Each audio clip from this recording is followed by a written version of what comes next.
దావీదు దేవుని సంకల్పం చొప్పున తరమ వారికి సేవ చేసి నిద్రించి తన పితరుల యొద్దకు చేర్చబడి. ప్రార్థన చేద్దాం. పరిశుద్ధుడును కృపయు కనికరం వల్ల మా ప్రియ పరలోకపు తండ్రి, ఈ 4 దినాలు మీ ప్రత్యేకమైనటువంటి సన్నిధి, మీ పరిశుద్ధ ఆవరణము మా మధ్యలో మీరు ఉంచినందుకే నీకు వందనాలు చెల్లిస్తూ ఉన్నాం. ఇది నాన్న మేము మీ పాదాల చెంత చేరి ఉన్నాం. ప్రభువా, మరొకసారి మీరు మాతో మాట్లాడండి. నీ యొక్క వాక్యంలో నుండి మిమ్మల్ని మీరు బయలుపరచుకోనండి. నీ యొక్క లేఖనాలు మేము ధ్యానిస్తూ ఉంటుండగా ప్రభువా, ఆ లేఖనాల్లో మిమ్మల్ని మేము చూడడానికి కావలసిన కృప దయచేయండి. మీ హృదయాన్ని, మీ మనస్సును మేము అర్థం చేసుకోవడానికి ప్రభువా, అంతేకాదు తగిన విధంగా స్పందించడానికి మా హృదయాల్లో ఆత్మకార్యం జరిగించుమని మీ ఆత్మదేవుని యొక్క ఆధీనానికి మా అందరినీ అప్పగించుకుంటూ యేసుక్రీస్తు వారి ఘనమైన నామం పేరిట ప్రార్థిస్తూ ఉన్నాం మా తండ్రి. ఆమేన్, ఆమేన్. యెషయా గ్రంథం 6వ అధ్యాయం.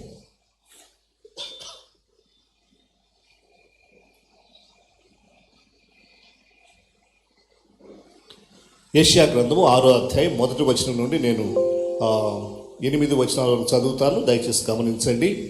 రాజైన ఉజ్జియా మృతి నొందిన సంవత్సరమున అత్యున్నతమైన సింహాసనమందు ప్రభువు ఆసీనుడై ఉండగా నేను చూచితిని. ఆయన చొక్కాయి అంచులు దేవాలయమును నిండుకొనెను. ఆయనకి పైగా శరాపులు నిలిచి ఉండిరి. ఒక్కొక్కరికి 6 రెక్కలుండెను. ప్రతివాడు 2 రెక్కలతో తన ముఖమును, 2 తన కాళ్లను కప్పుకొనుచు 2 ఎగురుచుండెను. వారు సైన్యములకు అధిపతిగు యెహోవా, పరిశుద్ధుడు, పరిశుద్ధుడు, పరిశుద్ధుడు, సర్వలోకము ఆయన మహిమతో నిండి ఉన్నది అని గొప్ప స్వరముతో గాన ప్రతిగానములు చేయుచుండిరి.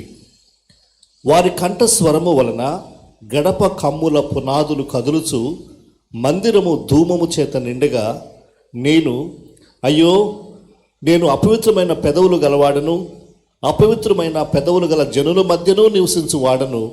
నేను నశించి తిని రాజును సైన్యములకు అధిపతియగు యెహోవాను నేను కన్నులారా చూచితిని అనుకొంటిని. అప్పుడు ఆ శరాపులలో నొకడు తాను బలిపీఠ మీద నుండి కారుతో తీసిన నిప్పును చేతబట్టుకొని నా యొద్దకు ఎగిరి వచ్చి నా నోటికి దాన్ని తగిలించి, ఇది నీ పెదవులకు తగిలను గనుక నీ పాపమునకు ప్రాయశ్చిత్తమాయను, నీ దోషము తొలగిపోయెను అనెను. అప్పుడు నేను ఎవని పంపెదను, మా నిమిత్తము ఎవడు పోవునని ప్రభువు సెలవీయగా వింటిని. అంతట నేను, చిత్తగించుము, నేనున్నాను, నన్ను పంపుము అనగా. దేవుని యొక్క వాక్యంలో, బైబిల్ గ్రంథంలో ఉన్నటువంటి ఒక గంభీరమైనటువంటి వాక్య భాగాన్ని ఈ మధ్యాహ్నం మనం చదివాం. మనం చదువుకున్నటువంటి వాక్య భాగము చాలా ప్రఖ్యాతిగాంచినటువంటి ప్రభావవంతమైనటువంటి వాక్య భాగం. ఆ మాటకు అన్ని వాక్యాలు అలాంటివే, కానీ మరికొన్ని వాక్యాలు వాటిలో ఆ యొక్క గంభీరత, వాటిలో కొంత ప్రభావం మనం ఎక్కువగా చూస్తాం. ఈ యెషయా గ్రంథం 6వ అధ్యాయం అనేటువంటిది అలాంటిది. ఇక్కడ సన్నివేశం మనం చూస్తే వారు రాజు అయినటువంటి వాళ్ళ రాజు అయినటువంటి ఉజ్జియా మరణించాడు. అలాంటి సమయంలో ప్రవక్త అయినటువంటి యెషయా దేవుని దర్శనాన్ని కలిగి ఉన్నాడు. దేవుణ్ణి చూచాడు. ఆ దేవుణ్ణి ఆయన చూసినప్పుడు ఎలా చూశాడనంటే, ఆ దేవుడు ఒక గంభీరమైనటువంటి మహిమతో నిండిన వాడుగాను, ఒక పరిశుద్ధుడైనటువంటి దేవునిగాను, ఆ దేవునిని దూతలు ఎల్లవేళలా ఆరాధిస్తూ ఉన్నట్టుగాను చూచాడు. అంత మాత్రమే కాకుండా వెంటనే ఆయన అన్నటువంటి మాట ఏంటంటే, నేను అపవిత్రుణ్ణి, అపవిత్రమైనటువంటి పెదవులు కలిగినటువంటి జనుల మధ్యలో నివసిస్తున్నాను అని తన పాపం గురించి, తన యొక్క అపవిత్రత గురించి మాట్లాడతాడు. అది జరిగిన తర్వాత జరిగేటువంటి 3వ విషయం ఏంటంటే, దేవుడు మాట్లాడాడు, నేను ఎవరిని పంపించాలి, నా నిమిత్తం ఎవడు వెళ్తాడు అనేటువంటి ఒక ప్రశ్నను అడిగితే యెషయా చివరిగా అన్నాడు, ప్రభువా, నేనున్నాను, నన్ను పంపించు. ఇది ఇక్కడ సన్నివేశం. దీన్ని నేను 3 టైటిల్స్ ఇచ్చాను. ఇక్కడ ఉన్నటువంటి దర్శనము 3 రకాలుగా మనం చూడవచ్చు. ఒకటి ఏంటంటే అప్వర్డ్ విజన్, పైకి చూడడం. రెండవది ఇన్వర్డ్ విజన్, లోపలికి చూడడం. మూడవది అవుట్వర్డ్ విజన్, బయటికి చూడడం. దీనికి నేను ఇంకొక టైటిల్ కూడా పెట్టాను తెలుగులో. మొదటిది ఆరాధన, రెండవది పరిశీలన, మూడవది ప్రకటన. దయచేసి మీరు జాగ్రత్తగా జ్ఞాపకం పెట్టుకోండి. మీరు ఒక ఇంగ్లీష్లో జ్ఞాపకం పెట్టుకోవాలనంటే, మీరు ఒక నోట్స్ రాసుకోవాలనుకుంటే upward vision, inward vision, outward vision. తెలుగులో మీరు రాసుకోవాలనంటే ఆరాధన, పరిశీలన, ప్రకటన. ఈ 3 అంశాలను మనం గుర్తుపెట్టుకొని ధ్యానం చేద్దాం. రాజు మరణించాడు అన్నప్పుడు అక్కడ ఆయన ఒక మంచి రాజు, వాళ్ళని చక్కగా పరిపాలన చేసే రాజు, వాళ్ళ కేర్ టేకర్. ఒక విధంగా రాజు అన్నప్పుడు వాళ్ళను చూసుకునేటువంటి వ్యక్తి. అలాంటి రాజు యొక్క మరణము సహజంగా ఆ బాధను, దుఃఖాన్ని కలిగించేటువంటి విషయమే. అయితే అంతేకాకుండా రాజుగారి యొక్క సింహాసనం ఇక్కడ ఎలా ఉంది? ఉజ్జియా రాజు యొక్క సింహాసనం, రాజు అయినటువంటి ఉజ్జియా రోజు ఒక సింహాసనంలో కూర్చునేటువంటి వాడు. ఆ కుర్చీ ఇప్పుడు ఏమైంది? ఖాళీ అయింది. ఆ రాజుగారు ఆ కుర్చీ మీద లేడు. అయితే ఆ సమయంలో భక్తుడైనటువంటి యెషయా మరొక సింహాసనాన్ని చూస్తూ ఉన్నాడు. ఎవరిదా సింహాసనం? ఇక్కడ 2 సింహాసనాలు ఉన్నాయమ్మా, మీకు కనిపిస్తున్నాయా 2 సింహాసనాలు? ఒక సింహాసనం ఏమో ఉజ్జియా సింహాసనం, మరొక సింహాసనం ఏమో దేవుని సింహాసనం. There are 2 thrones here. One throne belongs to earthly king Uzziah and the other throne belongs to the God.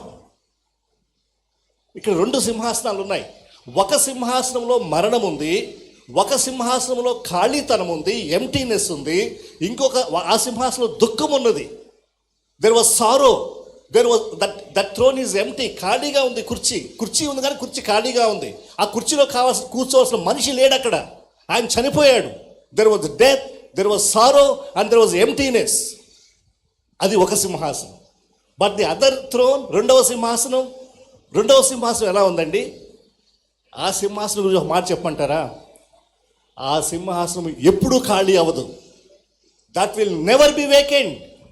Do you know that? ఈ సింహాసనాలు ఒక రోజున ఖాళీ అవుతాయి. అవి ఖాళీగా ఉండడం మనం చూస్తాం. దాని మీద కూర్చోవలసిన రాజు ఉండడు. ఆ రాజు ఒక రోజున చచ్చిపోతాడు. ఆ రాజు కూర్చున్న కుర్చీ ఖాళీ అవుతుంది, కానీ మన ప్రభు కూర్చున్న కుర్చీ ఖాళీ అవ్వనే అవ్వదు. Never, for ever and ever. ఎంత గొప్ప విషయం! మనం ఆరాధిస్తున్నటువంటి దేవుడు, మనం పూజిస్తున్నటువంటి దేవుడు ఖాళీ అవడం మాత్రమే కాదు, మహిమతో నిండినటువంటి దేవుడు ఆయన మహిమ గురించి ఇక్కడ వాక్యం రాయబడి ఉంది. ఆయన మహిమ ఎంత ఉన్నతమైనటువంటి మహిమ అంటే, అక్కడున్నటువంటి దూతలు పొగుడుతూ ఉన్నారు, ఆరాధిస్తూ ఉన్నారు. వాళ్ళ చుట్టూ ఆయన చుట్టూ తిరుగుతూ, ఆయన్ని కేంద్రంగా పెట్టుకొని, ఆయన మధ్యలో పెట్టుకొని వాళ్ళు చుట్టూ తిరుగుతూ ఉన్నారు ఈ దేవదూతలు. ఏంజెల్స్ వర్ వర్షిపింగ్ హిమ్. అక్కడ ఇంకో మాట మనం చూస్తూ ఉన్నాం. ఆ దూతలు ఎలా ఆరాధన చేస్తున్నారట? వాళ్ళకి 6 రెక్కలు ఉన్నాయట. ప్రతి ఒక్కళ్ళకి 2 రెక్కలతో ముఖం కప్పుకున్నారట, 2 రెక్కలతో కాళ్ళు కప్పుకున్నారట, మరి 2 రెక్కలతో ఎగురుతూ ఉన్నారట. మనం కొంచెం ఇమాజినేషన్ చేద్దాం. ఇక్కడ ఇమాజినేషన్ అంటే ఊహించడం. మీ ఎదుటిగా ఎవరన్నా వస్తూ వాళ్ళ ముఖాన్ని 2 చేతులతో కప్పుకున్నారనుకోండి, వాళ్ళు మీరు గుర్తుపట్టగలుగుతారా? కదా. అంతేకాకుండా కాళ్ళ వరకు వంగి వాళ్ళ కాళ్ళను కప్పుకొని వాళ్ళ శరీరాన్ని కప్పుకున్నారనుకోండి, వాళ్ళు నన్ను గుర్తుపట్టగలుగుతామా? ఇక్కడ పాయింట్ ఏంటంటే, these angels were not showing themselves up in the presence of God. దేవుని సన్నిధిలో వాళ్ళని వాళ్ళు చూపించుకోవట్లేదు. నా ముఖం ఎంత అందంగా ఉందో చూడండి, నేను ఎంత ఆకర్షణీయంగా ఉన్నానో చూడండి. నిజానికి దేవదూతలు they are very beautiful people. దూతలు చాలా అందమైనటువంటి వాళ్ళు, చాలా చాలా చక్కగా ఉంటారు వాళ్ళు. అందుకని కొంతమందిని బాగా ఉంటే మనం ఏమంటాం? ఈ అమ్మాయి ఏంజెల్ లాగుంది అంటాం. మీకు అర్థమవుతుందా? Angels are basically beautiful people. కానీ ఈ ఏంజెల్స్ ఏం చేస్తున్నారు? ఈ దూతలు ఏం చేస్తున్నారు? వాళ్ళ అందాన్ని చూపించుకోవట్లేదు. They are not showing themselves. వాళ్ళని ఎంత వీలైతే ఎంత జీరో చేసుకోగలరో, ఎంత కనిపించుకోకుండా చేయగలరో అంత ఎక్కువగా వాళ్ళని వాళ్ళు కనిపించుకోకుండా చేస్తున్నారు దూతలు. ఇది ఆరాధన. ఆరాధన అంటే ఏంటి? ఆరాధన అంటే మనల్ని మనం చూపించుకోవడం కాదు, దేవునిని మహింపరచడం, దేవుని గణపరచడం, దేవుని యొక్క ఔన్నత్యాన్ని, దేవుని యొక్క గొప్పతనాన్ని, దేవుడు ఎంత గొప్పవాడో దాన్ని ప్రజ్వలింప చేయడం ఆరాధన. ఇది కేవలం పాటలతో మాత్రమే కాదు, లేదంటే మ్యూజిక్తో మాత్రమే కాదు, మన జీవితాల్లో మన జీవితాల్లో కేవలం ఆదివారం మాత్రమే కాదమ్మా, సోమవారం నుండి శనివారం వరకు ఎంత తక్కువగా మనల్ని మనం ప్రొజెక్ట్ చేసుకోగలిగితే, ఎంత తక్కువగా నేను నా గురించి మాట్లాడతాను, నా మాటల్లో, నా భాషలో, నా ప్రవర్తనలో మనల్ని మనం చూపించుకోవడానికి మనం ఎంత గొప్పవాళ్ళమో, నా ద్వారా ఇన్ని కార్యాలు జరిగాయో. మొదటి రోజు నుంచి జోషికర్ ఆయన మాట్లాడుతూ ఉన్నారు. కొంతమంది అంటారంట, నేను మాట్లాడితే 1000 మంది వచ్చారు, నేను మాట్లాడితే ఇంతమంది రక్షణ పొందారు. అది ఒకవేళ నిజమే అయి ఉండొచ్చు, కానీ అది ఎవరి కార్యం? నువ్వు మాట్లాడినప్పుడు చాలామంది రక్షణ పొందారు అన్నది నీ కార్యమా? అది నీ గురించి మాట్లాడుకోవాలా? నిన్ను నీవు ప్రజలకు నువ్వు ఎంత గొప్పనో చెప్పుకోవడానికి ప్రయత్నం చేయాలా? కొన్నిసార్లు విచారకరంగా తెలియకుండానే నోయింగ్లీ ఆర్ అన్నోయింగ్లీ అది మనం చేస్తూ ఉంటాం. కాబట్టి ఈరోజు మనం నేర్చుకునే పాఠం ఏంటంటే, ప్రభువా, నా జీవితంలో నా ప్రసంగాల ద్వారా కానీ, నా పరిచర్య ద్వారా కానీ, నా ప్రవర్తన ద్వారా కానీ, ప్రభువా, నేను తక్కువగా కనపడాలి, అసలు వీలైతే జీరోగా అవ్వాలి. నేను ప్రభువా, నిన్ను ప్రజలు చూడాలి. ప్రభువా, నీవు కనపడాలి. Lord, let your glory be revealed. అది ఆరాధన అంటే. యెషయా అలాంటి ఒక ఆరాధన అనుభవంలోనికి ఇక్కడ వచ్చాడు. ఒకవైపు మరణము, ఒకవైపు దుఃఖము, ఒకవైపు ఖాళీతనము, ఒకవైపు డెత్, అవన్నీ ఉన్నాయి. అలాంటి సమయంలో యెషయాకి దేవుని దర్శనం, దేవుడిని చూశాడు. ఆయన నేను అనుకుంటున్నాను, ఆ దూతలతో పాటు ఆయన కూడా క్వైర్ టీంలో, సింగింగ్ టీంలో, దేవుని ఆరాధించే టీంలో జాయిన్ అయిపోయాడు. ఆయనకి మరణం గురించిన బాధ లేదు, ఈ రాజుగారు మరణించేటువంటి బాధలు ఆయన కనపడడం లేదు. He is filled with that sort of worship. ఇంకొక మాట, క్రైస్తవ జీవితంలో, క్రైస్తవ పరిచర్యలో ద మోస్ట్ ఇంపార్టెంట్ ఆబ్జెక్టివ్, చాలా ప్రాముఖ్యమైనటువంటి విషయం ఏంటంటే, the chief vacation, the chief objective ఏంటంటే వర్షిప్. నేను ఆత్మీయంగా ఎదిగాను అనేటువంటిది ఎలా తెలుస్తుంది నాకు? నేను చాలా ఆత్మీయంగా ఉన్నాను అనేటువంటిది ఎలా తెలుస్తుంది అంటే నా ఆరాధనలో తెలుస్తుంది. నేను ఎంత ఎక్కువ దేవుణ్ణి ఆరాధిస్తున్నానో, ఎంత ఎక్కువగా ఆ దేవునితో దేవుని పట్ల ఆరాధన భావాన్ని కలిగి ఉన్నానో, my worship will tell what kind of spiritual person I am. వింటున్నారా? మనం ఎంత సువార్త చేస్తున్నామో అది కాదు, ఎన్ని కార్యాలు దేవుని కొరకు చేస్తున్నాం అది కాదు, అవి కూడా.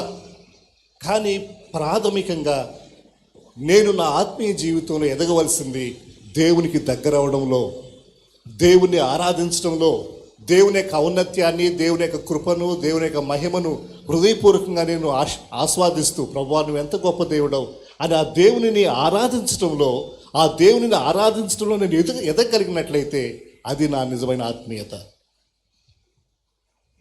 సో మన జీవితాల్లో దేవునిని ఆరాధించడం అనేటువంటిది మొదటి స్థానం అయి ఉండాలి.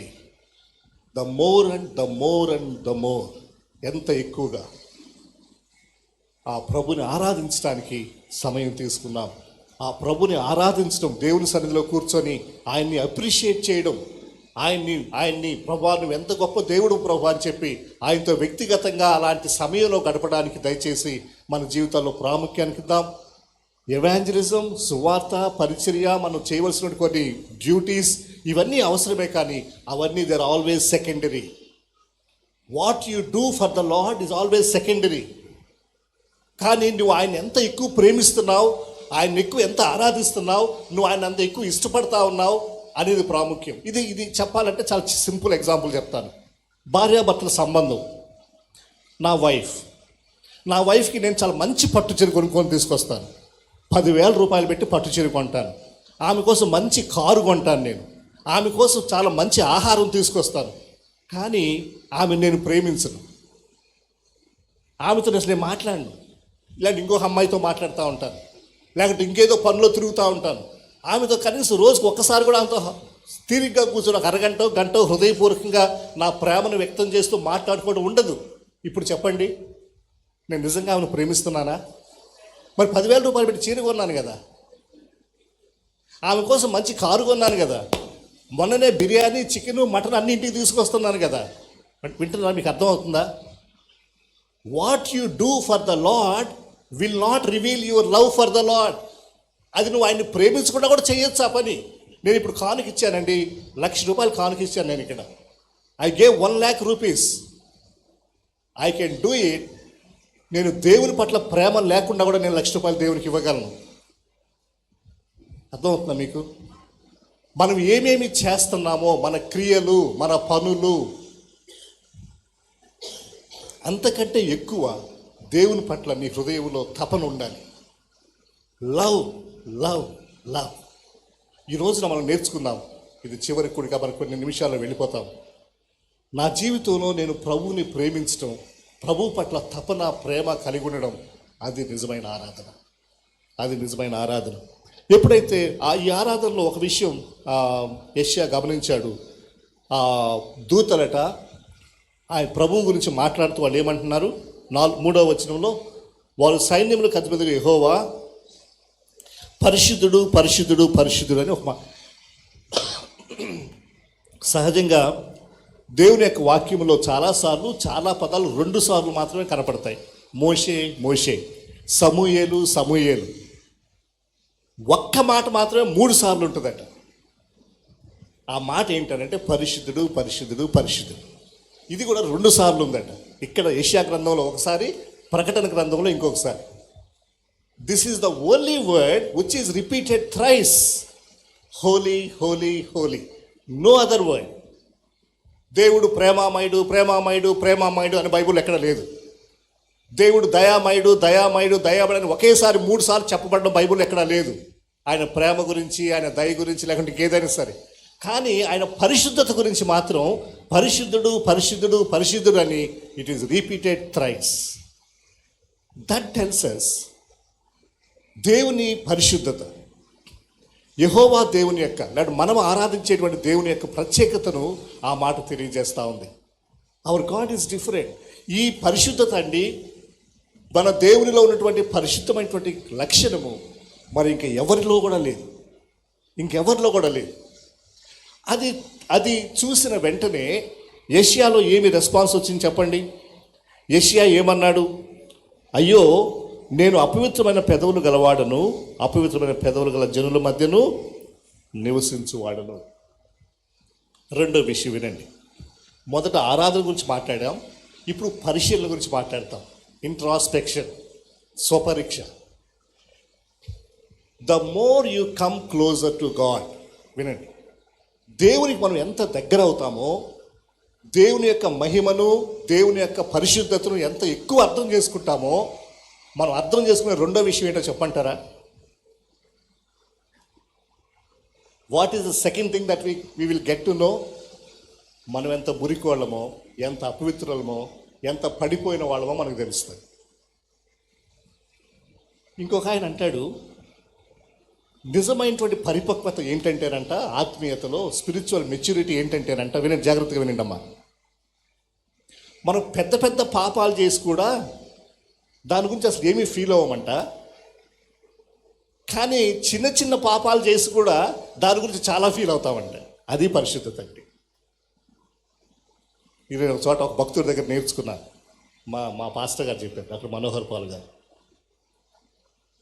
పరిశుద్ధత అంటే ఏంటనంటే, నువ్వు చిన్న తప్పు చేసి కూడా చాలా ఫీల్ అయిపోతావు, అయ్యో ఎందుకు ఇట్లా చేశాను.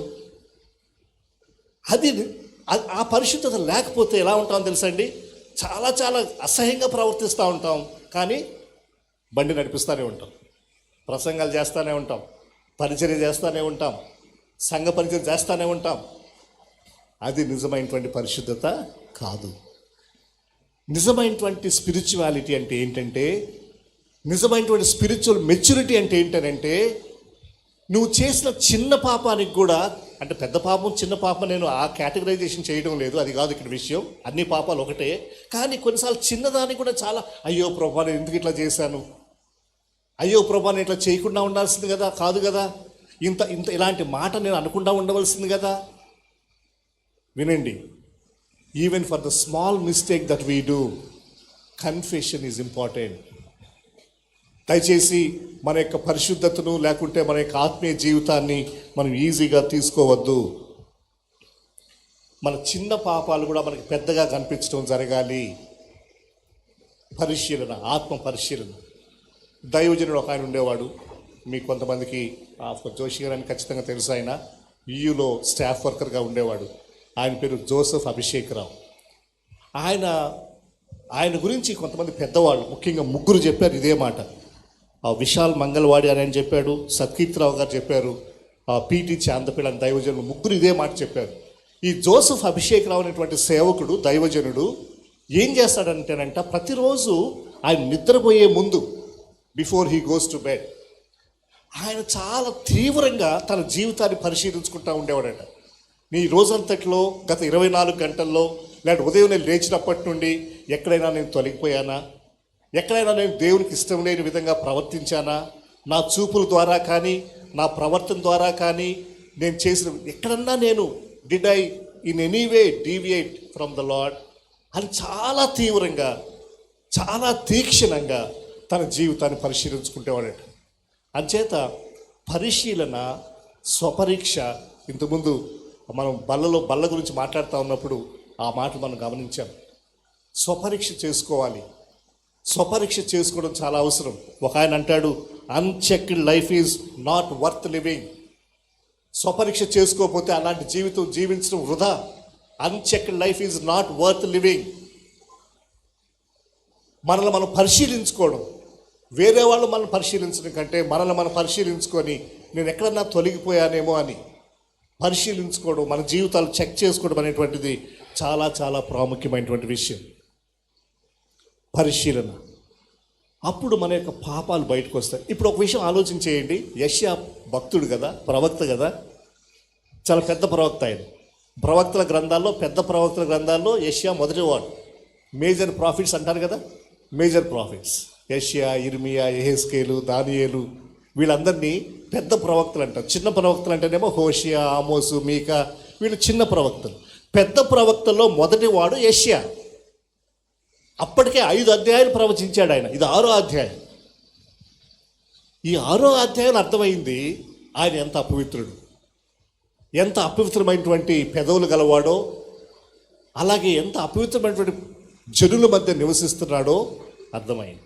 సో కాబట్టి at every point of time, నేను సేవకుడిని కదా, నేను ఇప్పటికే చాలా కాలం సేవలో ఉన్నాను కదా, నేను ఇప్పటికే చాలా సేవ చేశాను కదా అని అనుకోవద్దు. At any point of time, at every point of time మనల్ని మనం పరిశీలించుకోవడం అవసరం.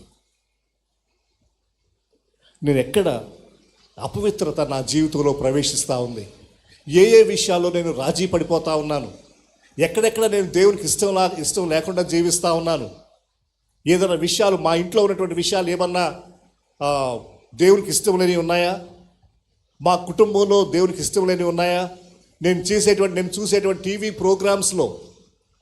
ప్రోగ్రామ్స్ అది దేవునికి ఇష్టమేనా, ఆ టీవీ ప్రోగ్రామ్స్ నా ఇంట్లో రావచ్చా, అవి మా ఇంట్లో అలాంటి మ్యూజిక్, అలాంటి విషయాలు, దృశ్యాలు మా ఇంట్లో చూడడం మంచిదేనా, లేదా ఏదన్నా దేవునికి ఇష్టం లేని విషయాలు నా జీవితంలో ఉన్నాయా, నా పర్సులో ఉన్నాయా, మా ఇంట్లో ఉన్నాయా అని పరిశీలన చేసుకుంటూ ఉండడం అనేటువంటిది చాలా ప్రాముఖ్యం. ఎందుకంటే ప్రియమైనటువంటి దేవుని బిడ్డలారా, మనకు తెలుసును మన దేవుడు పరిశుద్ధుడు అయినప్పుడు ఎలాంటి అపవిత్రత కూడా దేవుడికి కుదరదు. అన్క్లెన్లీనెస్ అనేటువంటిది, అపవిత్రమైనటువంటిది దేవునితో కుదరదు. అపవిత్రత, పరిశుద్ధత రెండు కలిసి వెళ్ళలేవు. They both cannot go together. దేవుడు పరిశుద్ధుడని మనం అర్థం చేసుకుంటున్నప్పుడు మనం కూడా ఆయన పోలికలోనికి, ఆయన స్వరూపంలోనికి మార్చబడడానికి మనం ప్రయత్నం చేయాలి. We need to reflect hour Holi God in our lives and in our ministry. ఎవరు కనపడాలి మన జీవితాల్లో, మన సేవలో, మన ప్రసంగాల్లో? పరిశుద్ధుడైనటువంటి దేవుడు కనపడాలి. వీళ్ళు మాట్లాడేటువంటి దేవుడు పరిశుద్ధుడు అన్న విషయం ప్రజలకు అర్థమవ్వాలి. వీళ్ళ జీవితం ఎందుకు ఇలా ఉందనంటే వీళ్ళ దేవుడు పరిశుద్ధుడు అన్నటువంటి విషయం ప్రజలకు తెలియాలి. అలాంటి రిఫ్లెక్షన్ మనం ఇవ్వాలి. అంతేగాని ప్రియమైనటువంటి దేవుడు, నేను ఒక్క వచనం చదువుతాము, అది మనం ఎందుకంటే చాలా అవసరము. మనం పరిశీలన చేసుకోవడానికి యేసుక్రీస్తు వారు మాట్లాడారు. మత్తయి సువార్త 23వ అధ్యాయం 23వ వచనం నుండి 28వ వరకు చదువుకుందాం. మత్తయి సువార్త, ఇది కొంచెం కఠినంగా ఉంది, కొంత పరుషంగా ఉంది. అయినా మనం చదువుకుందాం. మత్తయి సువార్త 23 అధ్యాయం 23 నేను చదువుతున్నాను. అయ్యో వేషధారులైన శాస్త్రులారా, పరిసయ్యులారా, మీరు పుదీనాలోను పోపులోను జీలకర్రలోను 10వ వంతు చెల్లించి ధర్మశాస్త్రములో ప్రధానమైన విషయములను అనగా న్యాయమును కనికరమును విశ్వాసమును విడిచిపెట్టితిరి. వాటిని మానక వీటిని చేయవలసి ఉండెను. అందులైన మార్గదర్శకులారా, దోమ లేకుండా పట్టి ఉండునట్లు వడియగట్టి ఒంటెను మృంగువారు మీరే. అయ్యో వేషధారులైన శాస్త్రులారా, పరిసయ్యులారా, మీరు గిన్నెయు పళ్ళెమును వెలుపట శుద్ధి చేయుదురు కానీ అవి లోపల దోపుతోనూ అజితేంద్రియత్వంతోనూ నిండి ఉన్నది. గ్రుడ్డి పరిసయ్యుడా, గిన్నెయు పళ్ళెమును వెలుపల శుద్ధి అయినట్లుగా ముందుగా వాటి లోపల శుద్ధి చేయుము. ఇక్కడ పరిసయ్యులతో శాస్త్రులతో ప్రభువారు మాట్లాడుతూ, ఆ రిలీజియస్ లీడర్స్, మతపరమైనటువంటి నాయకులతో మాట్లాడుతూ, మీరందరూ చాలా తెల్లని అంగీలు వేసుకుంటూ ఉంటారు. చాలా అందరికీ కనిపించే విధంగా మీ బట్టలు ఎలా ఉంటాయంటే మిమ్మల్ని చూడగానే అమ్మో వీళ్ళేదో చాలా స్పెషల్ పీపుల్ అన్నట్టుగా మీరు కనపడతారు. అయితే మీ హృదయాలు ఎలా ఉన్నాయి? మీ హృదయాలు ఎలా ఉన్నాయి? మీ హృదయాల్లో క్రోధం ఉంది, మీ హృదయాల్లో పగ ఉంది, మీ హృదయాల్లో ద్వేషం ఉంది. కానీ మీరు పైకి మాత్రం చాలా చక్కగా అందంగా కనిపిస్తూ ఉన్నారు. మీ గిన్నెను బయట వెలపల మీరు చక్కగా రుద్ది కడుగుతూ ఉన్నారు. ఆ గిన్నె బయట చూస్తే చాలా షైనింగ్ అవుతూ ఉంది, చాలా మెరుస్తూ ఉంది. ఈ గిన్నె ఏదో చాలా బాగుందని ప్రజలు అనుకుంటారు. ఆ గిన్నె లోపల చూస్తే ఎలా ఉంది? మురికి ఉంది. జాగ్రత్త, ఇది సాతాను చేసేటువంటి కార్యం. సాతానుడు ఈ రోజుల్లో ఎక్కువగా దేవుని బిడ్డలైనటువంటి వారిని ఎక్కడ శోధిస్తున్నాడనంటే, మన పాపాన్ని లోపల పెట్టుకొని పాపాన్ని కప్పివేసుకోవడానికి కొన్ని బాహ్యపరమైనటువంటి పనులు చేస్తూ ఉన్నాం. చక్కగా పాటలు పాడతాం, చక్కగా వాక్యాన్ని చెప్తాం, నేను చక్కగా కనిపిస్తాం. ప్రియమైనటువంటి దేవుని బిడ్డలారా, let us take more care to keep our cells inside more clean. లోపల నా హృదయములో, నా అంతరంగములో పరిశుద్ధంగా ఉండడానికి, ఆ అపవిత్రత ఏదైతే ఉందో వాటిని తీసివేసుకోవడానికి దాని కొరకు మనం సమయాన్ని కేటాయించాలి. అంతరంగ పరిశుద్ధతను కోరుకునేటువంటి వాడు మన దేవుడు. మన అంతరంగంలో పరిశుద్ధత ఉంటే బాహ్యంగా మనం ఎలా ఉన్నా అది తర్వాత విషయం. అంచేత అలాంటి కృప దేవుడు మనకు దయచేయాలి. మన యొక్క సహవాసంలో, మన సంఘాల్లో, మన జీవితాల్లో అంతరంగంగా హృదయములో దేవుడికి కనపడేటువంటి యొక్క హృదయము, దేవుడు మాత్రమే చూడగలిగినటువంటి మన హృదయము పరిశుద్ధంగా, పవిత్రంగా, దేవుని యందు భయభక్తులు కలిగిన దానిగా చూసుకోవడానికి జాగ్రత్త పడదాం. సాతాడు ఎంత తెలివిగా పనిచేస్తాడో తెలియదు. ఎవరిని మృంగుదునా అని వాడు సింహంలాగా గర్జిస్తూ ఉన్నాడు. ఎవరిని ఎప్పుడు పడగొడతాడో, ఎవరిని ఎప్పుడు పాపంలోనికి తీసుకుని వెళ్తాడో మొదటగా చిన్నగా ప్రారంభిస్తాడు. చిన్న చోటు వాడికి మన హృదయాల్లో ఇస్తాము. తర్వాత మన జీవితాన్ని నాశనం చేయడానికి వాడు ముందుకు వస్తాడు. అంచేత బట్ నెక్స్ట్ ఇయర్ మరలా మనం ఇలాంటి యాన్యువల్ సభలకి కలిసే ముందు ఈ జాగ్రత్త మనం తీసుకుందాం. పాపానికి, సాతానికి ఎక్కడ చిన్న చోటు కూడా ఇవ్వకుండా మన అంతరంగమైనటువంటి హృదయాలు, మనసులు దేవునికి ఇష్టంగా, పరిశుద్ధంగా ఉంచుకోవడానికి, ఎక్కడైనా అపవిత్రత ఉంటే, దేవునికి ఇష్టం లేని ఉంటే కన్ఫెషన్, ఒప్పుకోవడం. ప్రభా నేను ఫలాని విషయంలో నేను తప్పిపోతున్నాను, ప్రభా ఫలాని విషయంలో నేను స్ట్రగుల్ అవుతా ఉన్నాను, ఫలాని పాపాన్ని నేను జయించలేకపోతా ఉన్నాను. అబద్ధాలు, కోపము, ద్వేషము, పగ, లేకపోతే ఇరుగువారిని, పొరుగువారిని ప్రేమించలేకపోవడం, ఇంకొక సహోదరుని ప్రేమించలేకపోవడం, లేకపోతే ఇంకొక సహోదరుని క్షమించలేకపోవడం, ఇలాంటి విషయాల్లో ప్రభా నేను కష్టపడుతున్నాను. లార్డ్ గివ్ మీ గ్రేస్, దయచేసి నాకు కృప దయచేయండి. ఆ పాపాలు నేను జయించడానికి, ఏ పాపాన్ని అయితే నేను జయించలేకపోతున్నానో దాన్ని జయించి గెలవడానికి నాకు కృప దయచేయండి ప్రభా అని చెప్పి మనం దేవుడిని అడుగుదాం. దేవుడు ఎంత కనికరం గల దేవుడు అంటే, మనం గత దినాల్లో నిన్న మొన్న అంతకుముందు చూస్తూ వచ్చాం. యోనా విషయంలో కానీ, మోషే విషయంలో కానీ, ఏ వ్యక్తి విషయంలోనైనా దేవుడు క్షమించడానికి, సరిచేయడానికి, చేర్చుకోవడానికి ఇష్టపడేటువంటి దేవుడు. ఇది ఇన్వర్డ్ విజన్ పరిశీలన. ఎప్పుడైతే ఇప్పుడు వెజల్ క్లీన్ అయిపోయిందండి. ఎవరి వెజల్? యెషయా గిన్నె కడిగాడు దేవుడు. ఒక చక్కని నిప్పును తీసుకొని వచ్చి తన పెదవులకు తగిలించి, ఇది నీ పెదవులకు తగిలిన కనుక నీ పాపమునకు ప్రాయశ్చిత్తమాయనని చెప్పి యెషయాని దేవుడు ఏం చేశాడు? మనం అమ్మ దేవుని దగ్గరికి వెళ్ళి జాగ్రత్తగా వినండి, ఏ పాపము చేయనట్టుగా నటిస్తే ఆయన ఏం చేస్తాడు? ముందు బయటికి వెళ్ళు అంటాడు. నువ్వు నాకు అవసరం లేదు, ముందు బయటికి వెళ్ళు అంటాడు. అలా కాకుండా ప్రభువా నేను చాలా పాపం చేశాను, నేను చాలా తప్పు చేశాను, నన్ను క్షమించు అంటే దేవుడు ఏమంటాడు? లోపలికి రా అంటాడు. మంచి ఉదాహరణ చెప్పమంటారా మీకు? మీరే చెప్పండి. చాలా ఉన్నాయి ఎగ్జాంపుల్స్. సాల్ అండ్ డేవిడ్. సౌలు, రాజైన సౌలు, రాజైన దావీదు. వాళ్ళిద్దరు చేసిన పాపాలు చూస్తే సౌలు చేసిన పాపం చాలా చిన్నది. అగైన్ చిన్నది పెద్దది పాపాలు లేవు, నేను ఊరికే చెప్తున్నాను. దావీదు చేసిన పాపం పెద్దది. ఎందుకు? దావీదు ఏం చేశాడు? వ్యభిచారం చేశాడు, మర్డర్ చేశాడు, చాలా స్కీమింగ్ చేశాడు, చాలా ఘోరంగా ప్రవర్తించాడు. సౌలు ఏం చేశాడు? అమాలేకీయులు చంపమంటే చంపలేదు, అంతే ఆయన చేసింది. కొంత దాచుకొని వచ్చాడు. మీ దృష్టిలో ఈ రెండు ఏది గొప్పవో చెప్పండి, ఏది పెద్దవి? సౌలు చేసింది పెద్ద గొప్ప విషయమేమి కాదు, దావీదు చేసింది ఘోరమైన విషయం. కానీ ఈ story, at the end of the story what do we see? ఎవరు క్షమించబడ్డారు, ఎవరు శిక్షించబడ్డారు? సౌల్ని దేవుడు గెట్అవుట్ అన్నాడు. నువ్వు నాకు అవసరం లేదు, నువ్వు వెళ్ళిపో అన్నాడు సౌల్ని. దావీదుని లోపలికి రా అన్నాడు. ఎందుకు చెప్పండి? ఏంటి వాళ్ళిద్దరిలో తేడా ఏంటి? సింపుల్, మీకు బాగా తెలుసు, నేను ముందు రోజే చెప్పాను, వినండి. నువ్వు ఎంత పెద్ద పాపం చేశావు, ఎంత తప్పు చేశావు, ఎంత దూరం నువ్వు దేవుని దగ్గర నుంచి వెళ్ళావు అనేది ప్రశ్న కాదు ఇక్కడ. ప్రశ్న ఏంటంటే నువ్వు తప్పు చేసావు అన్న విషయం నీకు తెలిసినప్పుడు ఎంత ఎక్కువగా నువ్వు పశ్చాత్తాపడుతున్నావు, ఎంత ఎక్కువగా దాని గురించి ఏడుస్తూ ఉన్నావు. అది చిన్నదైనా పెద్దదైనా. It is your confession that will make you Holi.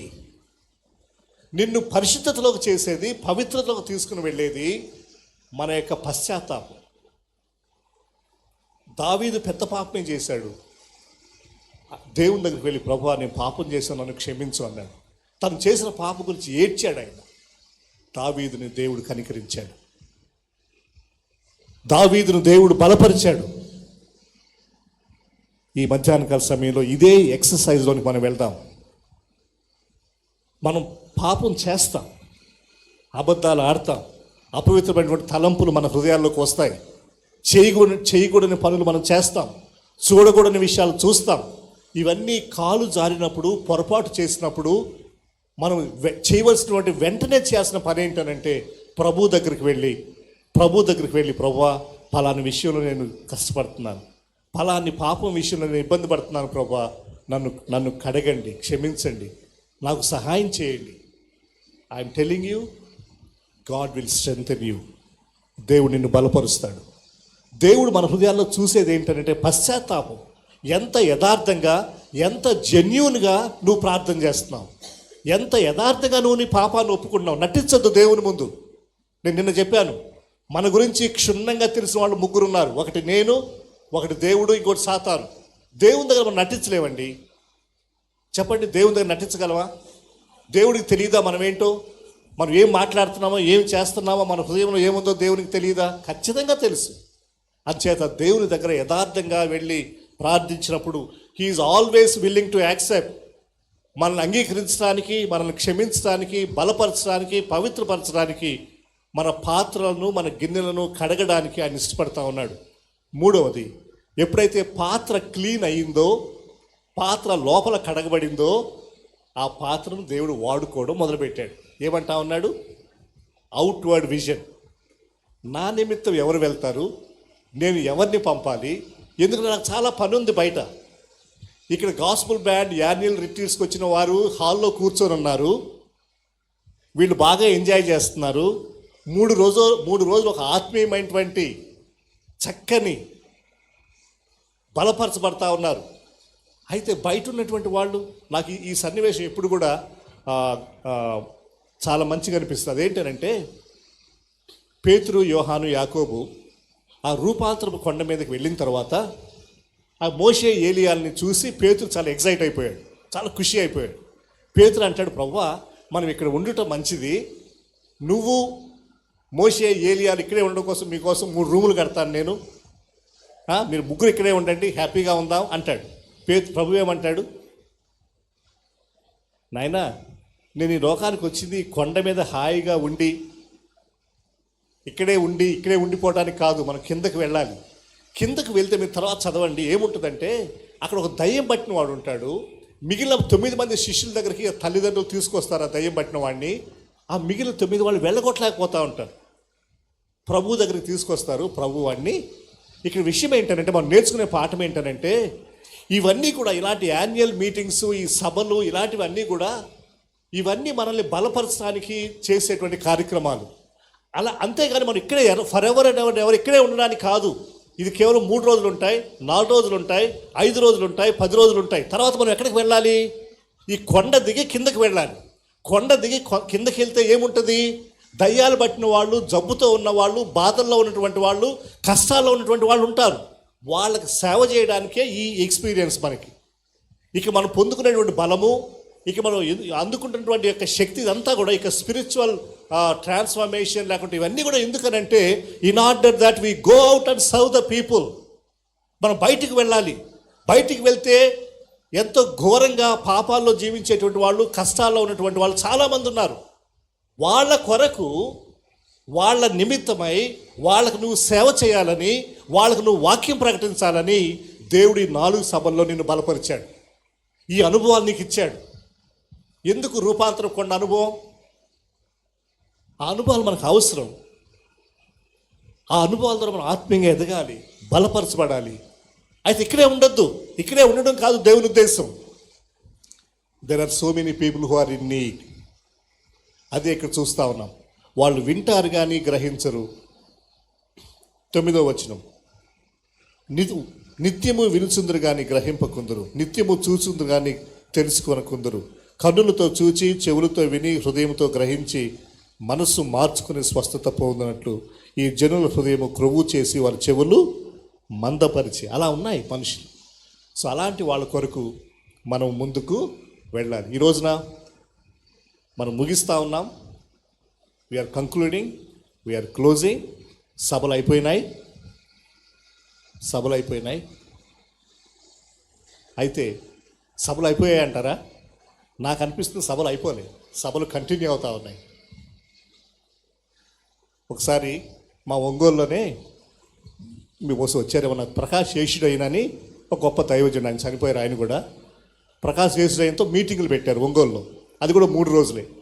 ఆయన చాలా బాగా వాక్యం చెప్తాడు, చాలా మంచి దైవజనుడు. ఆయన దగ్గరికి వచ్చి అందరూ అడిగారట, సార్ ఇంకా కొన్ని రోజులు మీటింగులు పెట్టండి, మీటింగ్లు ఇంకా పోలేదు సార్, మాకు ఇంకా ఎక్స్టెండ్ చేయండి అంటే, ఇంకా ఆయన 3వ రోజు అనౌన్స్మెంట్ చేశాడట, ప్రకటన అందరి ముందు పబ్లిక్గా. ఏమనంటే, ఓకే మీరందరూ అడుగుతున్నారు కదా మీటింగ్లు ఎక్స్టెండ్ చేయమని, పొడిగించమని, మీటింగ్లు పొడిగిస్తున్నాం అన్నాడట. స్పీకర్, ఆయన గెస్ట్ స్పీకర్, మెడ్రాస్ నుంచి వచ్చాడు. ఇక్కడ ఉన్న కన్వీనర్స్, ఇక డేవిడ్ అన్న లాంటి వాళ్ళు, సేవకులు ఉంటారు కదా, ఆర్గనైజర్స్, వాళ్ళు భయపడిపోతున్నారు. అయ్యో ఇదేంటి ఇట్లా అంటున్నాడు, అయిపోయినాయి కదా ఏర్పాట్లన్నీ అయిపోయినాయి, బియ్యం అయిపోయింది, పప్పు అయిపోయింది, అన్నీ అయిపోయినాయి, ఈసారి ఏంటి మీటింగ్లు ఎక్స్టెండ్ అయినాయి అంటున్నాడు అని కంగారు పడ్డారట. ఆయన చెప్పాడట, అవునమ్మా మీటింగ్లు పొడిగిస్తూ ఉన్నాం, మీటింగ్లు ఎక్స్టెండ్ చేస్తూ ఉన్నాం. అయితే స్పీకర్ ఎవరో తెలుసా అన్నాడట. ఆయన అన్నట, మీరే స్పీకర్లు అన్నాడట. మీరే స్పీకర్లు, మీరే వాక్య పరిచయం చేయాలి. ఎక్కడ మీటింగ్లు ఎక్కడ జరుగుతాయి? మీ ఊర్లలో జరుగుతాయి, మీ ఇళ్లలో జరుగుతాయి, మీరు ఎక్కడ ఉంటారో అక్కడ జరుగుతాయి మీటింగులు. కాబట్టి ఈ రోజున ఈ గాస్పుల్ బ్యాండ్ యాన్యువల్ కన్వెన్షన్ కూడా ఎక్స్టెండ్ చేస్తూ ఉన్నాం. వీఆర్ ఎక్స్టెండింగ్, డేటు పొడిగిస్తూ ఉన్నాం. అయితే సేవకులు ఎవరు? మాట్లాడేది ఎవరు? నేను కాదు, అన్న కాదు, ఎవరు కాదు. పాటలు పాడేది ఎవరు? ఈ అన్నవాళ్ళు కాదు. ఎవరు మరి? మీరే స్పీకర్లు, మీరే సింగర్లు. నేను ఎవరిని పంపేదను, మా నిమిత్తము ఎవడు పోవును. ఇక్కడ కూర్చున్న వారిలో యెషయాలాగా ప్రభువా నేనున్నాను నన్ను పంపించు అనేటువంటి వాళ్ళు ఎంతమంది ఉన్నారు చెప్పండి? How many of us are responding to God? Yes Lord, నేనున్నాను నీ తరపున పనిచేయడానికి, నన్ను పంపించు. I'm telling you, 2025 Gospel Band annual meetings. Next year, I'm talking about next year. వచ్చే సంవత్సరం జరిగేటువంటి యాన్యువల్ మీటింగ్స్ గురించి నేను మాట్లాడుతున్నాను. వచ్చే సంవత్సరం జరిగేటువంటి ఈ యొక్క సాంవత్సరిక సభలు మన మీద ఆధారపడి ఉంటాయి. మనం ఎంత నమ్మకంగా, ఎంత యథార్థంగా దేవుని కొరకు జీవిస్తాం, దేవుని కొరకు పనిచేస్తాం అనేటువంటిది ఇప్పుడు ఇష్యూ. నేను ఇక్కడ రాసుకున్నాను, the success and failures of these meetings depends on. ఈ మీటింగ్ బాగా జరిగింది అనుకుంటున్నారా మీరు? ఈ 4 రోజుల మీటింగ్ బాగా జరిగిందా? ఈ మీటింగ్ సక్సెసా ఫెయిల్యూరా? ఈ మీటింగ్లు సక్సెస్ అయినాయండి, లేదంటే ఈ మీటింగ్లు ఫెయిల్ అయినాయా? దేని మీద ఆధారపడుతుందో చెప్పమంటారా? వినండి. నెక్స్ట్ హోల్ ఇయర్ నీవు నేను దేవుడు మనతో ఈ 4 రోజులు మాట్లాడడానికి ఎలా రెస్పాండ్ అవుతాం, ఎలా జీవిస్తాం, ఎలా ఆయన కొరకు సాక్షులుగా ఉండబోతా ఉన్నాం, దాని మీద ఈ సభలు సక్సెస్ అయ్యాయా ఫెయిల్ అయ్యా ఆధారపడి ఉంటుంది. ప్లీజ్, నా నిమిత్తం ఎవరు వెళ్తారు, నేను ఎవరిని పంపించాలి, ఆ ప్రశ్నతో ఈ మీటింగ్స్ మనం ముగిద్దాం. ఆ ప్రశ్నకు మనం ఇచ్చేటువంటి జవాబుతో ఈ మీటింగ్స్ ముగిద్దాం. నాకు తెలుసు మనలో చాలామంది ఇదే సమాధానం ఇస్తూ ఉన్నారు. మన హృదయాల్లో ఇదే మాట ఉంది. ఏంటది? ఏముంది చెప్పండి? ప్రభువా, నేనున్నాను, నేను నీ తరపున ఈ లోకంలో ఉంటాను ప్రభువా, నన్ను పంపించు ప్రభువా. ఎక్కడికి పంపించాలి? మీ ఊరికే, మీ ఇంటికే, మీరున్న చోటకే. కానీ ఎలా వెళ్తున్నాం మనం? అపవిత్రమైన పెదవులతో కాదు, అపవిత్రతో కాదు, కడగబడిన గిన్నెలుగా వెళ్తూ ఉన్నాం. రిఫైన్ చేయబడినటువంటి గిన్నెలుగా వెళ్తూ ఉన్నాం. దేవుడు నిన్ను నన్ను రానున్నటువంటి సంవత్సరంలో బహు గొప్పగా ఆయన మహిమ కొరకు మనల్ని వాడుకొనును గాక. ఆమేన్. Praise the Lord. ప్రార్థన చేద్దాం. I'm very happy, I'm very confident. దేవుడు నెక్స్ట్ ఇయర్లో చాలా గొప్ప కార్యాలు మన ద్వారా జరిగిస్తాడని నేను నమ్ముతా ఉన్నాను. ప్రార్థన చేద్దాం. పరిశుద్ధమైన మా తండ్రి, నీకు వందనాలు. నీ మహాకృపలో ప్రభువా మీరు మమ్మల్ని బలపరిచి, మీరు మమ్మల్ని దర్శించినందుకు వందనాలు. కొన్నిసార్లు మేము యోనాలాగా ప్రవర్తించాం, కొన్నిసార్లు మేము మోషేలాగా ఉన్నాం, కొన్నిసార్లు మేము ప్రభా నోహలాగా జీవించాం. ప్రభా మీరు మమ్మల్ని నీ యొక్క వాక్యం ద్వారా బలపరిచారు, సరిచేశారు, మా అపవిత్రతను మీరు కడిగారు. ఈ రోజున ప్రభా మేము మీ చేతుల్లో మమ్మల్ని మేము పెట్టుకుంటున్నాం నాయన. మీరు మమ్మల్ని పంపించండి ప్రభా. ఎక్కడికి మమ్మల్ని మీరు వెళ్ళమంటున్నారో అక్కడికి మేము వెళ్ళడానికి కృప దయచేయండి. నీ కొరకు మేము సాక్షులుగా జీవించడానికి, మీ తరపున నిలబడడానికి అవసరమైన కృపతో మమ్మల్ని నింపి బలపరచుమని యేసుక్రీస్తు వారి పరిశుద్ధమైన నామం పేరిట ప్రార్థించి వేడుకుంటున్నాం మా తండ్రి. ఆమేన్.